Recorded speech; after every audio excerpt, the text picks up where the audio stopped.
میرا نبی فرماتے ہیں کہ اللہ رمضان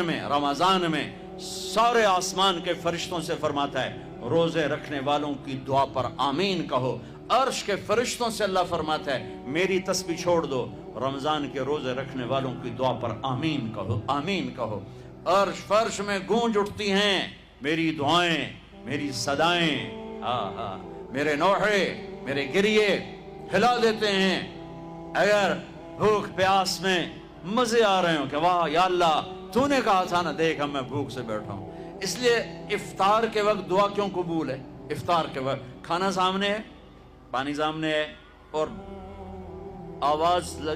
کان لگے ہوئے ہیں سائرن کی آواز پر، تو اللہ کہتا ہے یہ فرشتہ، یہ میرے بندے، کھانا بھی سامنے ہے، پانی بھی سامنے، یہ کیوں نہیں کھا رہے، یہ کیوں نہیں پی رہے؟ بولو کہ یا اللہ تیری محبت، میری محبت، چلو تم گواہ رہو، میں نے معافی، چل میرا بندہ مانگ، کھانے سے پہلے مانگ۔ وہ وقت مانگنے کا ہوتا ہے، پکوڑے کھانا نہیں ہوتا، سموسے دکھنا نہیں ہوتا۔ ایک مہینے کے لیے اوور آلنگ ہے، اوور آلنگ، ٹیوننگ ہے، ٹیوننگ،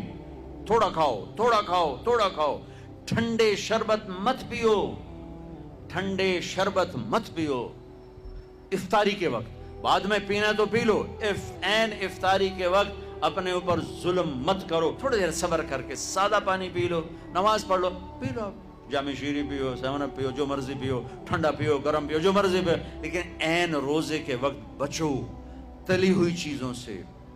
کراری چیزوں سے، مسالے دار چیزوں سے، ثقیل چیزوں سے بچو، ہلکا پھلکا رکھو پیٹ کو، ہلکا پھلکا، تاکہ روزے کا مقصد حاصل ہو کہ جسم پاک ہو، غلاظتوں سے، گندگیوں سے پاک ہو، صاف ہو۔